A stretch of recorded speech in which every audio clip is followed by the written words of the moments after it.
seeing more accountability. In fact, I'm pretty sure in the last 2 days I saw a story in Tribune about this very issue. So again, please put your hands together for Mr. Matt Aubry, Executive Director of ORG.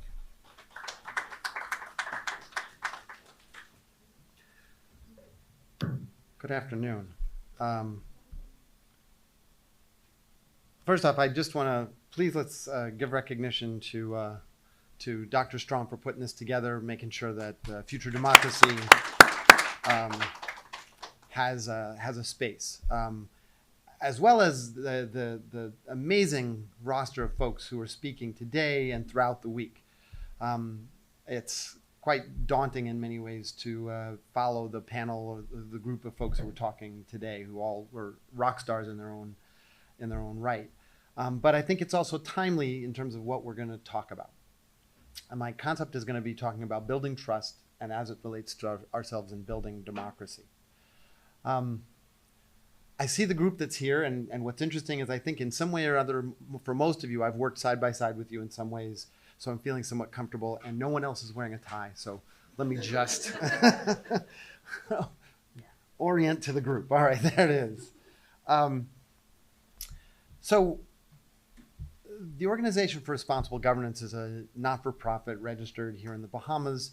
We've now been around for 10 years, and our mission is really to promote the principles of good governance by engaging civil society, government, the private sector, to work collaboratively, because when that happens, it creates an environment where there's more inclusive social and economic opportunity. That's what kind of drives us. What's I think particularly interesting in that space is that what we were started with 10 years ago and where we are now has changed across the pathway. And in many ways, the people in this room have influenced some of that change. We work in 4 different areas. The first area we work in is policy development. That's where we really thought we were going to have an impact. And from 10 years ago to now, we have had influence on over 40 different pieces of legislation, things like freedom of information and public procurement and the fiscal responsibility, and then subsequently the public management, public finance management, and more recently things like the Ombudsman and the Independent Commission of Investigations and the protected disclosures. And we've talked about a lot of other things like fixed election dates and campaign finance. And many of those laws have passed, which is great. At the same time, the difference of them passing and now is not really discernible in any way. We don't see the impact. Folks are not able to step forward and get access to what freedom of information brings. We're actually in the middle of celebrating what was Universal Access to Information Day on Sunday, and ORG has extended it this whole week to keep the focus on it, and we continue to do that. So policy development, we realized it didn't have an impact unless you had engaged citizens. So we spent a lot of time going into the community, going into the various communities across the islands to talk to folks about civic education in the first instance, and then more about citizen participation. And realizing that there, and that'll bring me to my next point, but realizing that there was some groups, a smaller portion of our society that was ready, that was diligent, it was on the cutting edge of we want to make change. And then there was a large group of folks beyond that that either hadn't seen this as something that was within their scope or purvey, or had any meaning to their further advancement as an individual or a family or a community. And then others that were absolutely resistant to that. And we also realized that it's not just a matter of having the information, maybe you also need the opportunities. And so we started to facilitate this third area of work, which was providing vehicles, whether it be forums or two-way dialogues, virtual or in person, for government and the citizens and private sector to talk and share information, to be able to work on the skills of listening and being more deliberative in that recourse. And we also realize that when we're trying to position citizens to make a difference, often the narrative is it's the individual. You have to drive this. And we do have instances of that happening. I think Tennille is an amazing instance of making a thing happen and the force of what someone can push forward. At the same time, that's not a very realistic scenario for most of our country and possibly most of the world. So we need groups, we need unity, we need support.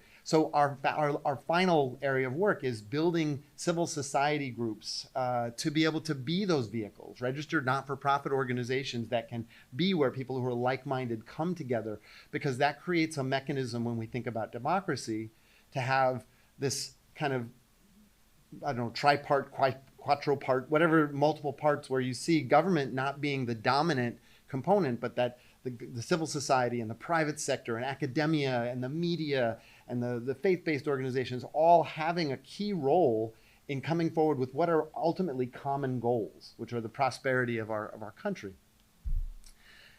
And that pathway, that four-piece pathway, is really how we see and have affected change. We get asked a lot, as anybody who works at org would know, what is it you do? Why? And we're often thought of as the watchdog organization. Matter of fact, the U.S. investment report just listed us as an organization that is receiving claims of corruption and investigating them, which I have to disabuse everyone. This is not our role. We don't do that. We don't have enough resources to do that. And we're more of a facilitative organization. We want to create collaboration. We want to create a dialogue. We want to create solutions that are not aspirational, but actionable. So in doing this for 10 years, it's slow work. And that's the other question that comes up. Has anything happened? Like, does this really make a difference? And I will say, I've been working in the space of social justice for 33 years now, almost 34. And yes, we do see gains. We see movement. We see indicators. But it's not widespread enough that everyone can see it. And that's important, because if you don't believe it's going to change, it probably won't really change.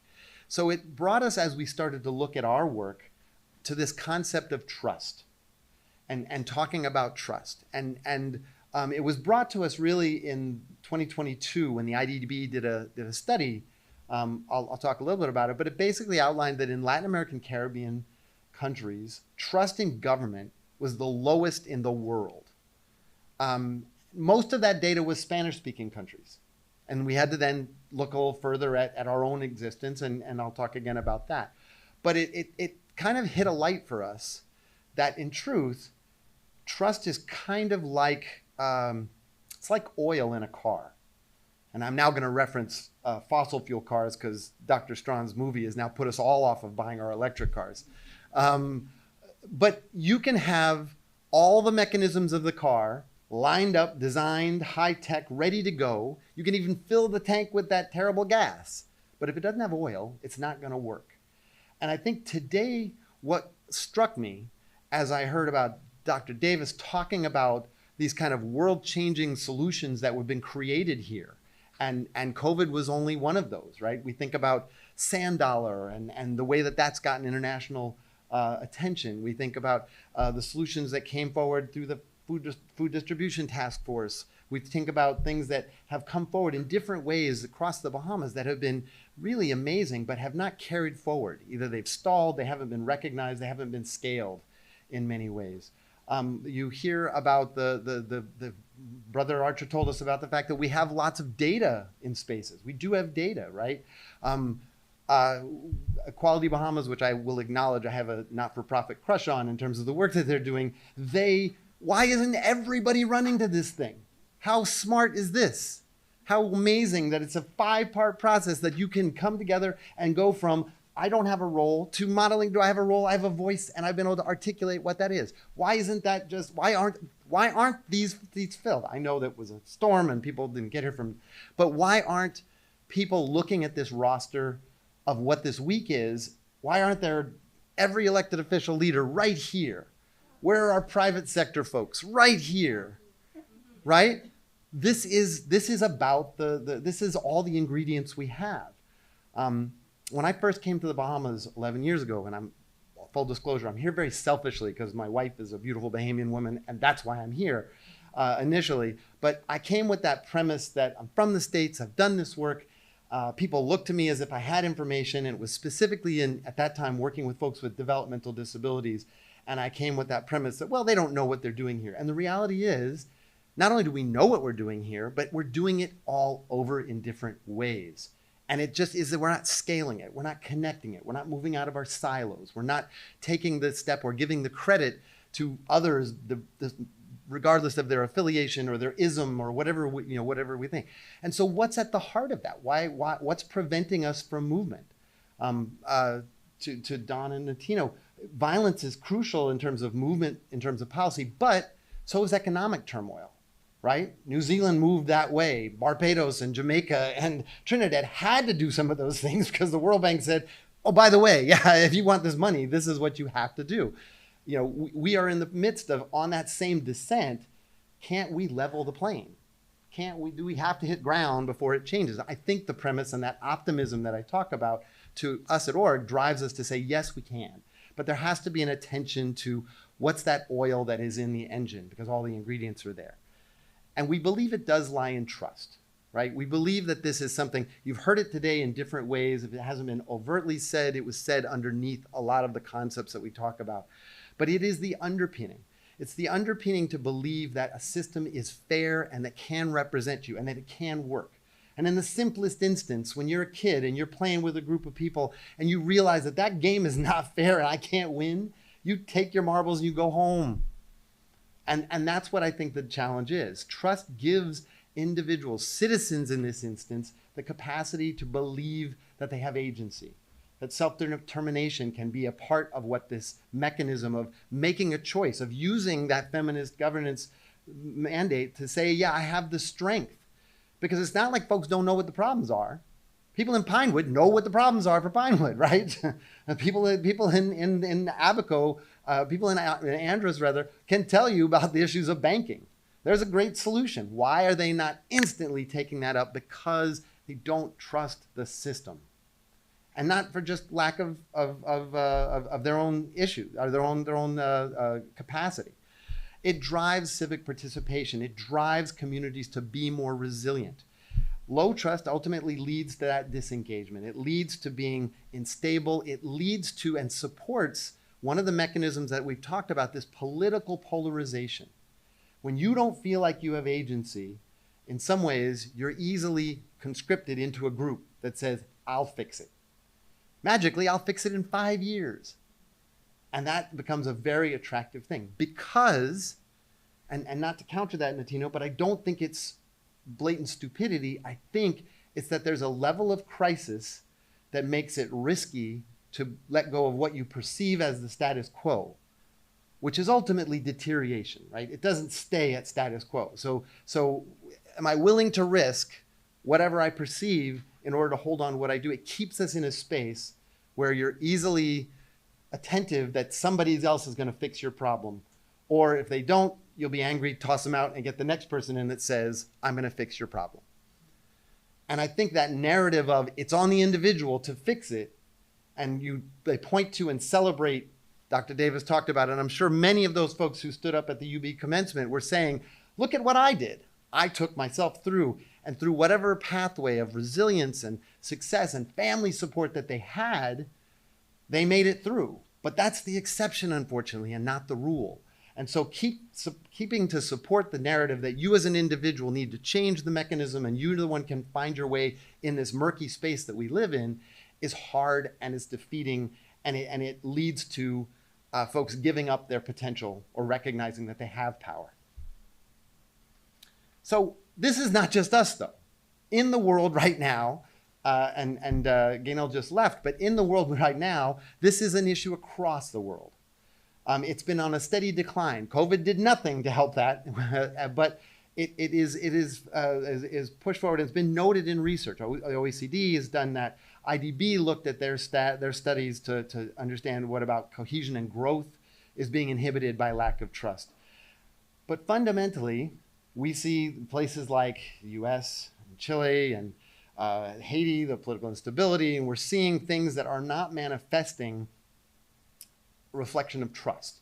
And the challenge to some degree related to this is that governments are responding at a pace that is really fast, and citizens are not having the opportunity.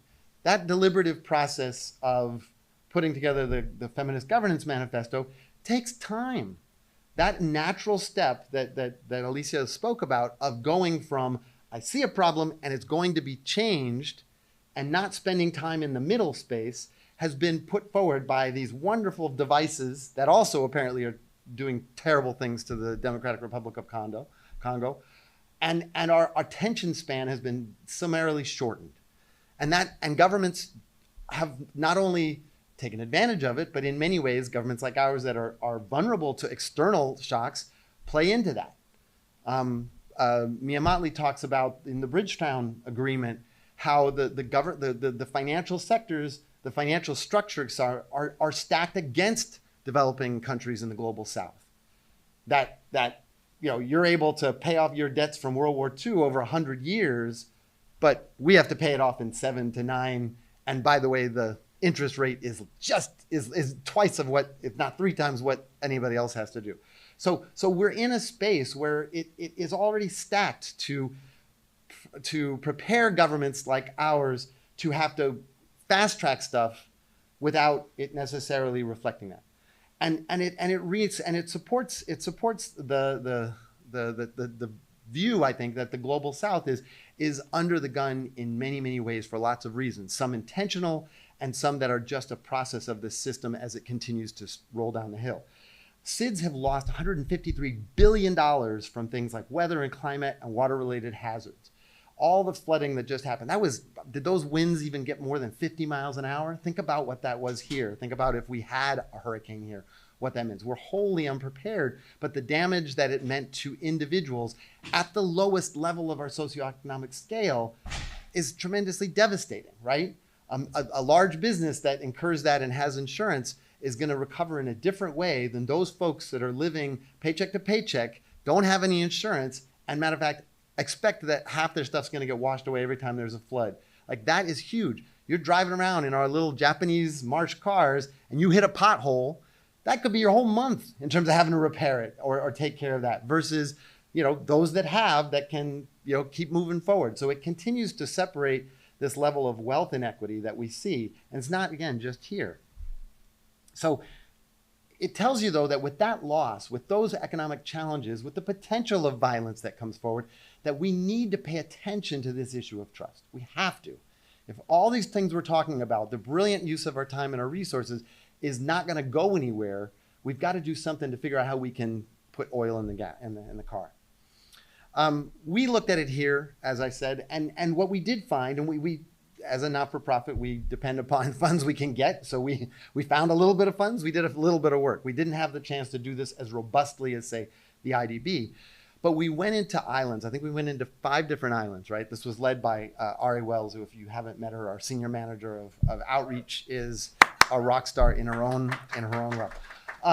But she went in and she facilitated very open, let's just listen to folks dialogue. And what was phenomenal about it is, yes, in fact, there are lots of, this is not a mystery, lots of mistrust about government. There's also lots of mistrust about almost every other institution in the Bahamas. At a fundamental level, our communities, and they were very representative conversations. They were folks that represented from communities that don't usually get brought to the table. There were groups that we sat and listened to across different disaggregated groups. They not only had the solutions as they were given that, but they also expressed the concern of not-for-profit organizations. What are our agendas? Corporations, churches, which I think we indicated in some of those things, media, the media houses. So all of banks, big institutions, even universities, right? So to that degree, it tells you people are feeling in a space where their direct interests are not being, they don't see it in the actions or the efforts of what's going on. And part of that dynamic is also supported by what we're presenting to them. They're getting information that is very homogenized, very processed, very driven by agenda, whether it be formal or informal. If you go back to, I think it was the last election, if you remember, I think our news had this whole amazing designed setup where they were going to track every constituency as it came in, and they were going to keep you there for the whole night until midnight, where they would call the election. And then I think you can even see it in the video. Somebody got a call on their phone, or they looked at WhatsApp, and by WhatsApp, informally, the election had been called. Like, all this stuff didn't matter because, boom, information happens so quickly. So we're supporting this lack of depth of information, because trust fosters that. Like we need to understand and be solid with the information and the sources of where that information comes from. And that's what our study told us, is those sources of information matter. So it talks about the critical need for, we talked about it earlier today, media literacy, understanding and being able to be more discerning, understanding how that information is brought forward, where it comes from, and validating what that source is, which is not something that folks are being prepared through the educational system, not something that people are hearing on a regular basis. Data is not something that's valued, so we have lots of data, but how many folks are really attentive to that data or are comfortable using it to drive decision? We're doing it much more based on personality or political affiliation. So here we obviously see all the other challenges that come up. We've talked about them all today: the colonial legacy, perceptions of corruption, the political polarization, which again drives itself and only reinforces the distance between citizens and government. The last two elections have had these dominant wins, and then the two governments have been really clever and decided to stack cabinet to such a degree that there's already a majority when it gets into the House of Assembly. The House of Assembly is the space where people are supposed to see their representation happen. Let's give it, the benefit of the doubt. Let's say there are these amazing, robust discussions that are happening in cabinet, but cabinet's confidential. So do I see that Seabreeze is represented? Do I see that Macal has been represented? No, I see one side that comes in is going to say what they've already predetermined, and that's a majority, and that's going to go through, and a smaller bit of the opposition that's probably very rarely going to give any credence to what the governing side came in. And so it becomes this back and forth where, again, where do citizens see their own place? I'll sit back and watch the tennis game. And then by definition, people become dissatisfied, majority votes happen again, and look at what happens. We repeat the cycle. So we're in this kind of fall down scenario that results ultimately in this level of citizen skepticism and low engagement. So I've depressed you enough, hopefully, because what we don't do at org is sit on that. We're very action oriented. It springs from, I think, a collective ADD that we all have about, we got to do something about this, folks. So we see this pathway, then we look back at the research and we look at what has actually led to change. It's this mechanism that transparency leads to trust. That trust can lead to participation, and that participation can lead ultimately to resilience. So when we see SIDS governments and institutions making things like data, climate data, or risk information, or financing, and when people believe that that information is legitimate, you're seeing that people understand how the funds are being used, where those monies are going, then people are more likely to trust. They're more likely to get involved. When you see folks that have trust, then you see that trust resulting in actions that are of a belief. We talk a lot about freedom of information in different ways, and one of the consequences, we don't talk about it as much in terms of like, let's get those government folks who are doing terrible things. We're talking much more about the benefits that it brings, the economic confidence that believing a system is fair and worthy of your time and investment means to the sustainability of our local economy.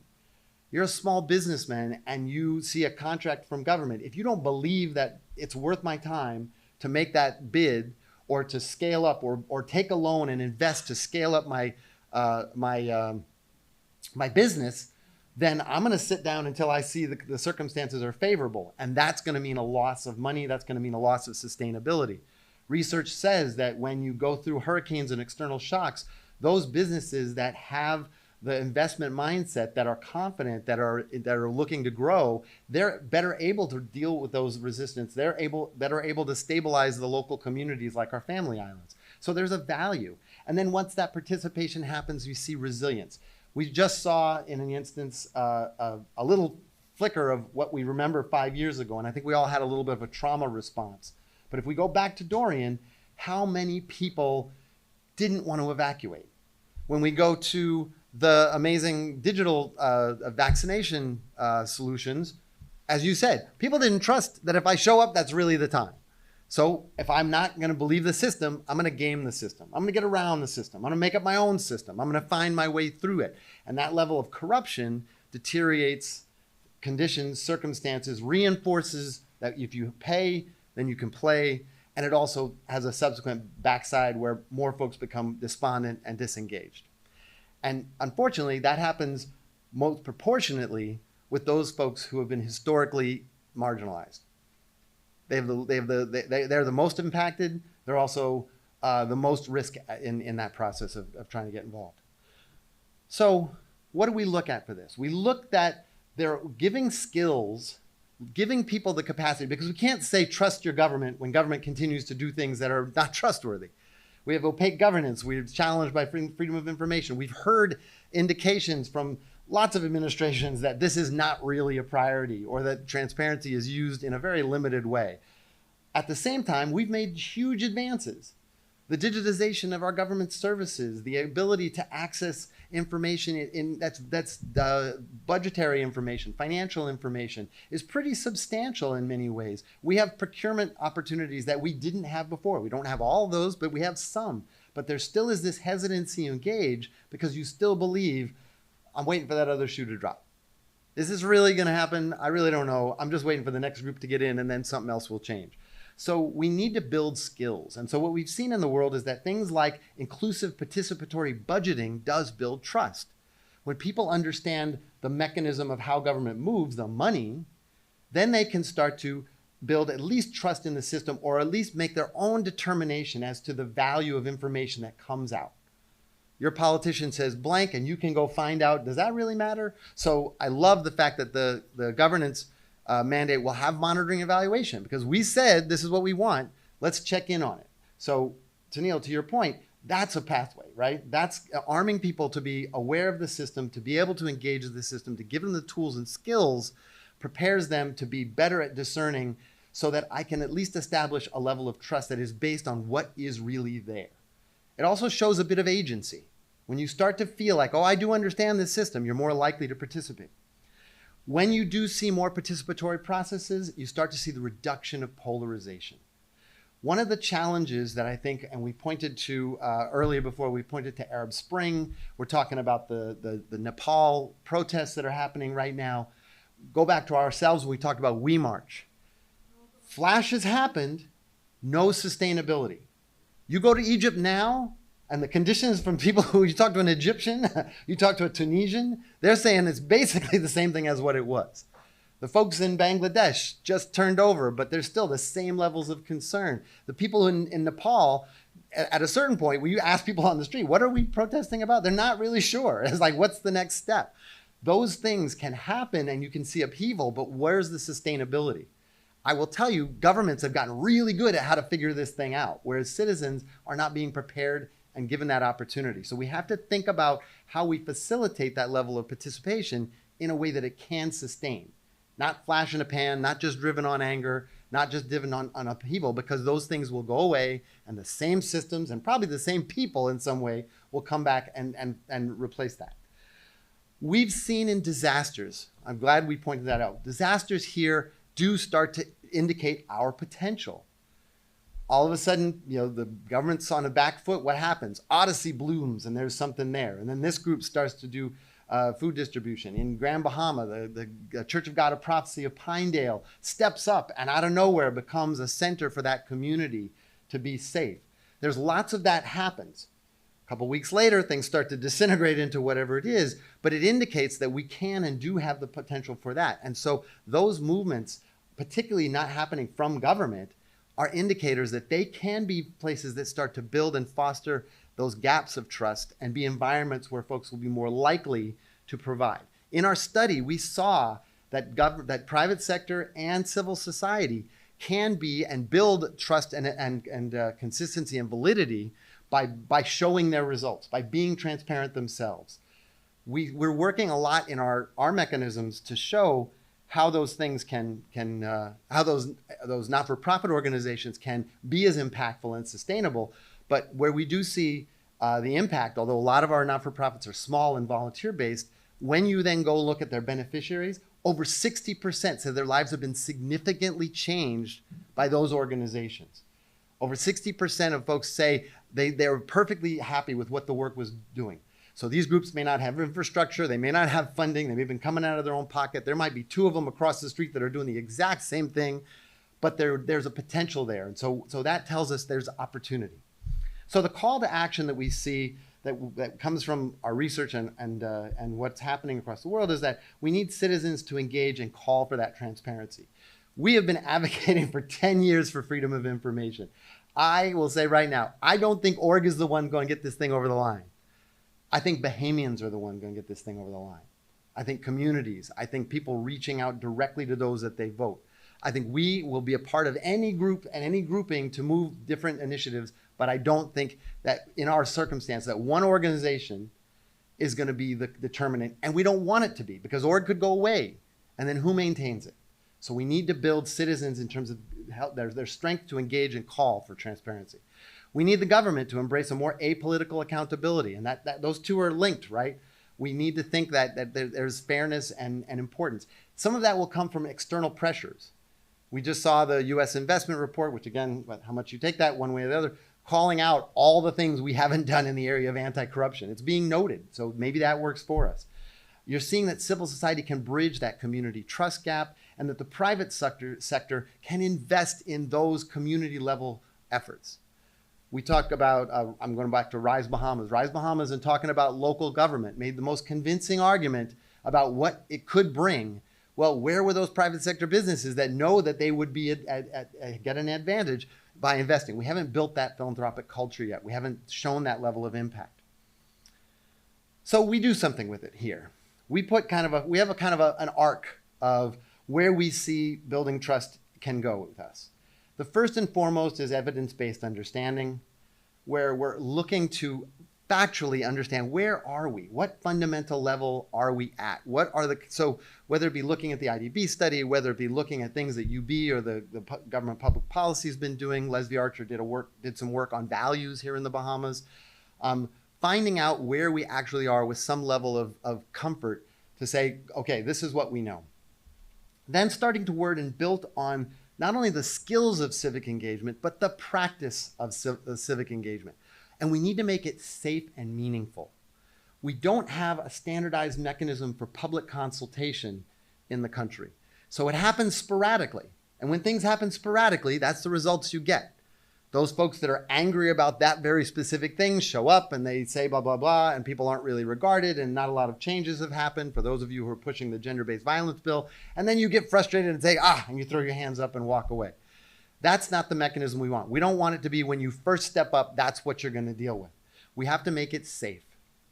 My son, Sebastian, grew up going to where his grandfather is from in South Long Island, and loved those beaches. If you know Long Island, Gordon's Beach and Diamond Crystal, and it's that wonderful on the west side lapping kind of thing.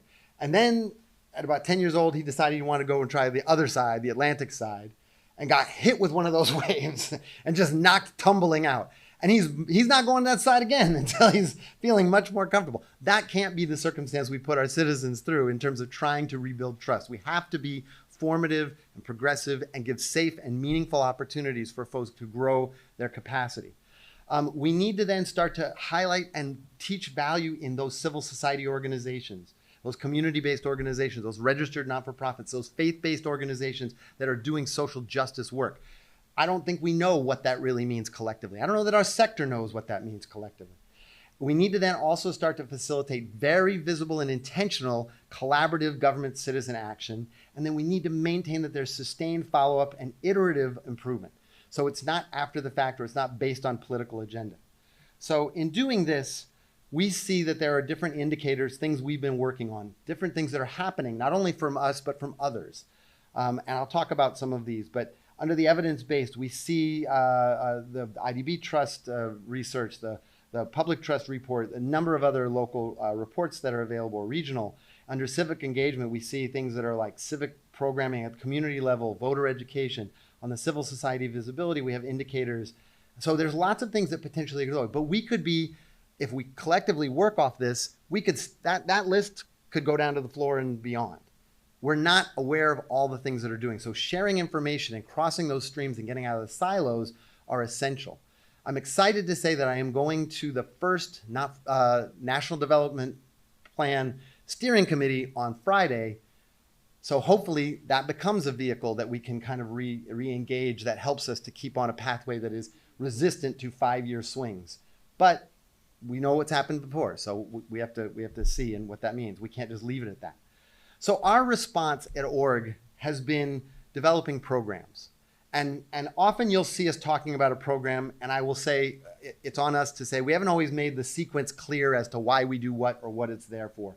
But they are indicators that show that follow that arc of where we need to go. We feel like we've understood it. Now we're starting into the place of how do we build civic engagement, and we can't do it just progressively. So we have things going concurrently. There are partners that are working in this space as well that we're working with, and so we do see that work. But it kind of has to be. We can't wait for it all to be like we're going to go in step 1. Now we're in step 2. Now we're in step 3. We don't see the viability of that, because if you're in step 1 and all of a sudden something drastically changed, you're never going to get past step 1. So we want to make sure that there's movement in all of these spaces, but with the concept that we need partners and folks to help us in that space. So just to go through some of those, and I still have time. Wow. All right. So let me stop a minute then. So in programs, we've got something called Be Clear Bahamas, also led by Aubry, where we're talking about teaching the skills of participatory budgeting and citizen oversight. We're doing the first wave of this, of really just familiarizing folks at a community level. What does the government budget process look like? Just what are those steps? What is the information? What are the books and the vehicles that are used, just so you can familiarize? And we've done 2 versions of this. We've done one that it was with high school students at Leadership Academy, one which was university students here at UB. And we also done broad-based trainings across a number of islands and local communities. We have more to do, but the more direct work, the work with the students was phenomenal. The high school students went from 0 understanding and in 6 weeks tested out at having 80% understanding of how the government budget works. But more impressively, they came forward with not just cursory responses. They came up with in-depth concepts about how to change and adjust things like the Echo Park that were well thought through and researched and brought forward and made these incredibly logical pathways forward. It would be very hard for anybody sitting in a parliamentary seat to be able to resist what they presented. That's the potential. University students went from, I think, 40% to 100% at the end of this process. And our work in the community is bearing out. And it is that question of how much information can the day-to-day person retain in a short term, but if we can set up a sequence of efforts, we can lead that education in a process that makes sense and gives people the agency to understand I'm in step 1, step 2, step 3. That's why I love what Equality Bahamas does, because they've made a very simple mechanism that folks can follow. That's something we all need to follow suit on. Freedom schools, which are civic education. It's hallelujah that we actually have a Bahamian written history text. But historically, civic education is not something that's been provided at a regular basis to everyone or consistently, particularly those that might be most valuable. We have a program called Map for Good. Map for Good is building a directory of the over 1,400 registered not-for-profits, which also include churches, here in the Bahamas, because we've never done that. We've never established who's out there, who's doing this work. How do we tie folks together? How do we prepare so that they can help devise collective agendas? The gender equity groups and the environmental groups are a little bit ahead of other groups, but we need more comprehensive understanding. And if we have standards, and Gaynell Curry does a wonderful human rights, not human rights, but a wonderful gender policy presentation that is a standard that we all could be utilizing. Those types of mechanisms are really essential. We're right now in the middle of Access to Information Week, because we want to make sure people understand and value why information is so crucial. Integrity Week, which is also centered around Anti-Corruption Day and internationally in December, is a time for us to then remind folks the importance of having efficient and effective and transparent and accountable government, that those public services that you pay for should work for you. You shouldn't have to pay for them again. And then finally, a project that we're working on now that we really are actively seeking partnership on, which I think is a tremendous complement to the feminist governance agenda, is helping folks to understand voter education. So calling it Pathway to the Polls. giving folks an opportunity. So we've developed through volunteers, a youth to volunteers actually, a really comprehensive toolkit on voter education. If you had a chance to see the setup outside, it's a way for folks to start to engage with that. But we saw that the last election dipped significantly in participation. And some of that, I'm sure, was the post-COVID environment. Some of that might have been that we moved to a permanent registry. Some of that might have been the snap election. Some of that might have been just the hesitancy that folks were feeling at that time. Regardless of that, it went from high 80s to mid 60s. And research says when you don't vote in one election, you're less likely to vote in the next election. And you don't vote in that one, you're less likely to vote in the next one.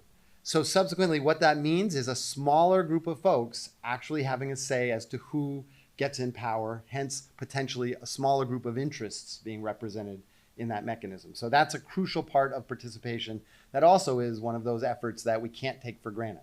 We obviously want folks to be involved across the board, but we want to make sure that that one line in the sand is not done. And more importantly, the education is also about how to utilize that vote, why it's meaningful. Not just showing up, but what does it mean in terms of discerning that? So there's a very strong complement from some of the work that we've been doing. So I talked a little bit about these things. What Be Clear and our Freedom Schools does is it gives us community-based, skill-based participatory budgeting and civic education, both in-person and digital.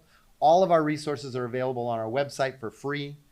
It creates digital tools and citizen consultative and monitoring skills. We've been advocating for a standardized mechanism for consultation. There are many out there.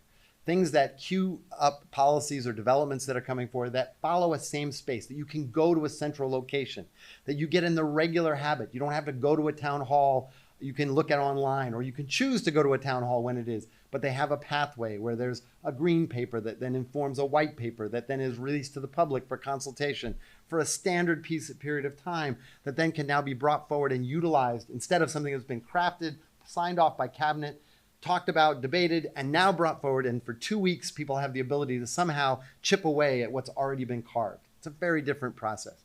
So we need that mechanism, but we also have to build those skills for citizens to be a part of that process and make it meaningful and comfortable and safe so that they don't feel like reprisals will come. It also is crucial because it helps, where we're targeting this is creating youth civic leadership. I talked a little bit about Map for Good, and if you know a not-for-profit or a church that, or a faith-based organization that hasn't been a part of it, please let us know. But we also do training for not-for-profits. We have a whole series of trainings. We'll probably start it again in the beginning of the new year. We do training a month for about 7 months that covers fundraising and not-for-profit management and communications and monitoring and evaluation and financial management and grant writing and all of those things. They're again available for free on our website, but those give an opportunity for these groups to develop standards and also be mechanisms that can reach folks in the community and be able to be the vehicle where they can now have an impact. And then finally, these attention mechanisms where we want folks to see in their community that anti-corruption and transparency and voting are things that mean something in their day-to-day lives, that their communities can be affected for the good and for the bad by their lack of involvement or their involvement. So our final takeaways on this is, one, that we see that trust is crucial. It has to be something we put in the mechanism. We have to be deliberative and intentional in building it back because it empowers citizens. Citizen empowerment leads to confidence, leads to participation, leads to having a mechanism that governments can't push past or dazzle with shirts and dollars. We need to bring this not to just the small group that's around this room and the related folks who've already taken up the mantle. We need to bring it deeper. We need to bring it deeper into the community. We need to make it accessible. And that's work that all of us have a role or a potential resource to lend to it. Civil society can obviously be those vehicles if we build up our own capacity and professional standards. And ultimately, we can't do this as one group driving it or another because it won't sustain. It has to require this kind of whole of society mechanism. So in all the work that we do, we make sure to find that these puzzle pieces will intersect. Thank you.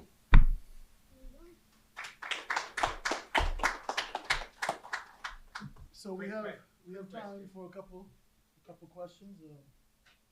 Quick one. Go ahead, Jim. Area map 4. Do you Yes. have the Bahamas Historical Society included in that? Off the top of my head, I know we already have 500 organizations gathered. Vanessa Bethel, who is our senior manager of our operational and organizational development, keeps that list. She will be here tomorrow, I think. I will make sure that we go. But thank you. Let us know. Any ones that you can think of. That's great. Thank you.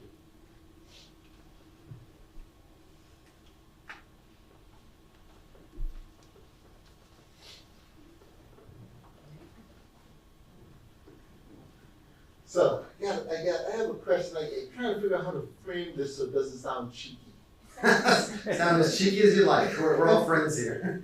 The ties are off. We had the IDB trust report, and I don't know if I missed something along the way. Then you started telling me about your trust report. Did you not trust the IDB's trust report? So the IDB trust report, when you look at the data, comes almost exclusively from Spanish-speaking countries, and only the Spanish-speaking countries in the Caribbean were factored in. We weren't included in that data set. So that's why we didn't, not that we didn't trust it, but we didn't see its local application yet. Okay, makes sense. There. Yeah, cool. That was not cheeky at all. Anyone else? Yeah, same side of the room.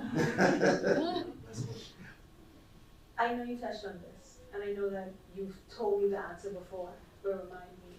But it's 5:30 today. So. Who's ultimately responsible for the lack of trust that the citizens have in the government? Because I feel like he was blaming me. No, it's a collective, it's specifically you, Keisha, yeah. If you were just so focused on Paradise Place, man, I'm telling you, you'd be able to solve this. No, it's a collective responsibility. So we see that there is this mutual social contract that exists between citizens and government. And government has been the dominant force here in the Bahamas, post-colonial mindset, right, that still exists. So clearly, do they bear responsibility? Yes. However, we can't leave it as simple as that. So we do have a responsibility. Recognizing though that the conditions that are around us don't support individuals to say, I can get out of my seat and make it happen. So and that's where I think, again, civil society creates an opportunity to be that middle space, where we can gather folks together that are like-minded, give them capacity to have impact, create solutions that are collective, like we were seeing, and then move that forward in a space where government, again, this is all on the premise that we can foster that back and forth, but they can move forward and start to counterbalance government when necessary, and more importantly, complement government when necessary. So civil society then? So, I take it on, I'll go back to, there's one slide that says we all have responsibility, but yes. So, that one. So all of us have a responsibility, yes. So somewhat along those same lines, trust is so important, right? You have to earn it. This is not, I think you have some of your views on this, but this wasn't the main part of your talk, but you did mention it. Most of the MPs are in the cabinet. So how does that, I'd like to hear your views on how that affects our trust, because I mentioned this in the previous presentation. We need to know how our MPs are representing us, but The system, there's right. confidentiality, so you'll never know if our MPs are representing us. So what are your views on that? So, and again, this is, right, this One is, more thing. oh, sorry, right, yeah. Do we actually need such a large cabinet? So let's say your views on that. If you leave it to government to make the decision, then they're gonna answer that in the affirmative. Because they want less obstacles in terms of moving this forward. It's easier to make a decision collectively and we all bring it forward and here's where we all go and we can move through this. And let's say again, on the best case scenario, because we have so much to do, we can't be wasting time on that, like, oh, we're just gonna do it. But that dynamic removes the citizens' feeling or capacity to feel like, I spoke to my MP and I told them we need this. And I see that that's factored in, and in this decision, maybe they didn't decide my way, but at least I heard it was brought forward, and the person that I said was supposed to represent me did so. Instead of that same side, thanking everybody, saying I went to 3 funerals this weekend, and by the way, here's the party line that I said. That doesn't create engagement. So until citizens make it known that that is a thing, so if you go to the governance problem statement and the what you call it speaks to having something that's more inclusive, more engaging, and that can be a thing until government sees that there's a pushback by citizens by doing this same thing, or that elections are not based often in anger or rejection, but more in bringing forward the groups of the candidates that you want. That vulnerability will still exist. So historically, do we need that cabinet? I think that's something that the people should decide and have a vehicle to say so. But until they do and are able to, it can potentially happen the exact same way the next time. Any other note? Yeah. I can start off with a comment, and that is, if your development plan meeting is at OPM, then yeah, we stuck in the 5-year cycle. I think the development plan should not be coming out in OPM's office, because that politicizes it for what it's worth. You know, so I think that's the sad part about it for me. Yeah. The initiative that you had listed on the slide there, how are you measuring your success as you pursue this?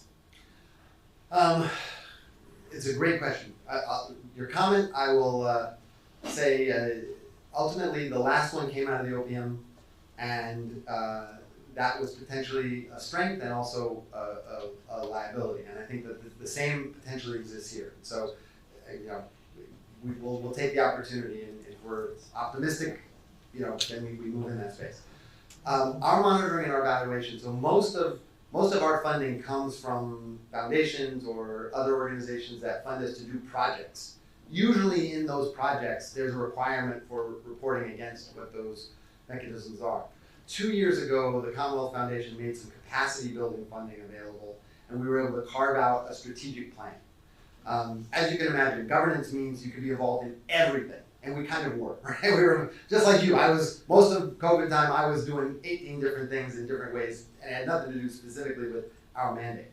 But that strategic plan, then we were able to then build that out with some very smart people from Pelagic that helped us to work on monitoring and evaluation. So now we have a monitoring and evaluation plan that is overriding. We are working and adjusting to incorporate that into our incredibly busy schedule. But it is to that point of starting to say, hey, here's the impact. Yeah. We can say that we've met with thousands, tens of thousands of Bahamians in the 10 years. We've done 40 different pieces of legislation. We've had over 40 different projects that have worked in different spaces. We've worked in partnership with 150 different local and international partners. That's all great.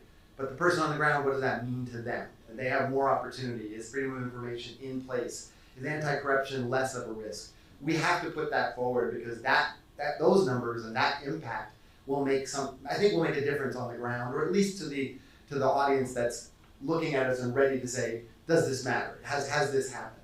We can say anecdotally that we get a lot of feedback, and we've seen a lot of change, and we've seen movement from this to that. Organizations that have stepped forward have become more sustainable, communities that are now more engaged.